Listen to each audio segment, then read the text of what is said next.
Al centro della fertile pianura del Campidano sorge Sardara. La cittadina ha sempre occupato un ruolo strategico nelle comunicazioni, in particolare in epoca medioevale, quando costituiva il confine tra i giudicati di Arborea e di Carali. Il territorio del comune fu abitato fin da epoca preistorica e notevole importanza assunse in epoca nuragica, come testimonia il tempio a pozzo di Santa Anastasia, databile tra l'età del bronzo e quella del ferro. Da qui provengono materiali ceramici di grande eleganza, conservati al Museo archeologico Villa Abbas. Accanto al pozzo nuragico c'è la chiesetta tardo-gotica e non lontana la parrocchiale dell'Assunta, realizzata tra il XIV e il XV secolo. Da sempre Sardara fu nota per le proprietà benefiche delle sue acque, utilizzate ancora oggi a scopi curativi nel complesso delle terme.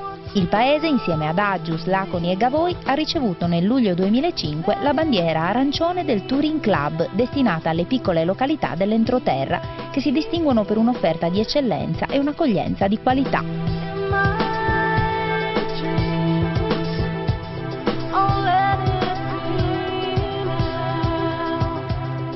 Sin dall'epoca antica i nostri antenati, i nuragici, utilizzarono queste acque per le loro proprietà benefiche. Ci troviamo alle antiche terme di Sardara e qui con me c'è Renato Pugelli, che è il direttore generale della struttura. Allora, Renato, iniziamo proprio dal passato. Qual è la storia di queste terme?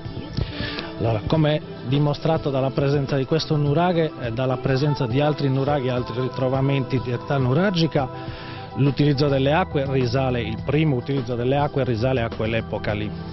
Successivamente ci fu un insediamento romano e poi nei secoli si ha conoscenza di un utilizzo abbastanza costante. Una svolta si ha nel 1898, quando per la prima volta appunto vengono utilizzate a scopo curativo. In quel periodo venivano fatti dei semplici bagni per problemi reumatici e problemi di muscolatura.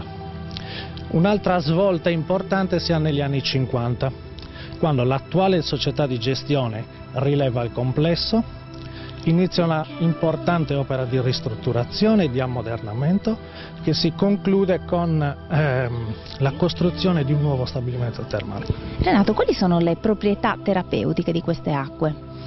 Allora, l'acqua minerale delle terme di Sardara è bicarbonato alcalino-sodica. Ha proprietà principalmente antinfiammatorie e decongestionanti.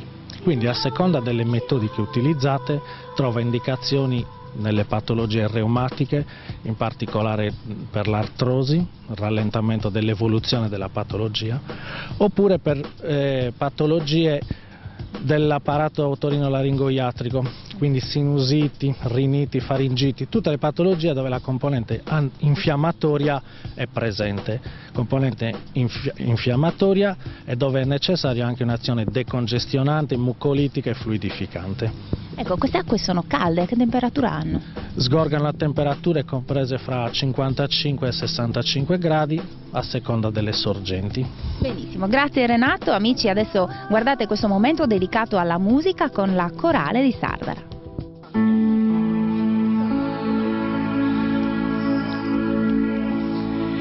De Sardara, de canto Monreali, arrivo ai monti, Laccara e Strovina, Santa Maria e Savonti termali, de acqua cristallina minerali, canto serruga de Santo Gregoi, ispedra vecchia de Santa Anastasia, Savrazza con Sagresi e Sant'Antoi, su campanili dessa parrocchia mia, poita noi adepti de cantai, is terra fertili de Santa Cadenia, motivo già incindate di bantai, cadeni famma de bida arricchillia, chi di Castio dormita in ore notti, illuminata de luci risplendenti, su corum sandus mi batti forti forti, con me sei tu isola e satre niente, chi di miru de bascio cade susu, tutto distesa in mese essa collina, con me sei tu isola e niente prusu, mi parri proprio una bella signorina, su strangio che veniva da cattai, non poti fare manco de dorrai, che con su modo tu incantatori, a rennesci de dottusu, a di donai s'amori.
Sardara ha un grande patrimonio anche dal punto di vista archeologico. Noi ci troviamo nel complesso di Sant'Anastasia e qui con noi c'è Giuseppe Garau, che è il presidente di una cooperativa, Villa Abbas, che si occupa della gestione dei beni culturali.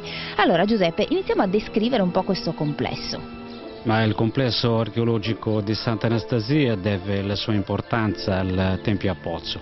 Prende il nome dalla chiesa omonima, chiesa bizantina, che si trova proprio adiacente all'area archeologica. È un'area archeologica del periodo nuragico, dove sono stati ritrovati parecchi reperti che poi sono esposti nel Museo archeologico di Sardara. Era un'area interessantissima anche perché abbiamo in evidenza alcune capanne dove, ripeto, si svolgeva la vita poi all'interno del villaggio di Sant'Anastasia. È importante perché il villaggio di Sant'Anastasia è riferito anche al primo nucleo abitativo di Sardara, quindi possiamo anche dire che le origini del paese di Sardara le possiamo poi ritrovare proprio qui a Sant'Anastasia. Ecco, questo è un sito poi perfettamente conservato. Alle nostre spalle c'è un pozzo sacro. Descriviamo un po' anche questo monumento, diciamo, sopra il quale doveva probabilmente sorgere qualcosa. Allora, il pozzo sacro di Sant'Anastasia viene localizzato da Antonio Taramelli nel 1913. Localizzando questo tempio a pozzo, il Taramelli deve anche buttare giù una parte della facciata della chiesa perché inglobava una parte del tempio. È un tempio che è dedicato al culto dell'acqua, l'acqua intesa come madre di vita, madre di fertilità, e quindi abbiamo qui anche un'idea di come era anche legato il culto nel periodo nuragico.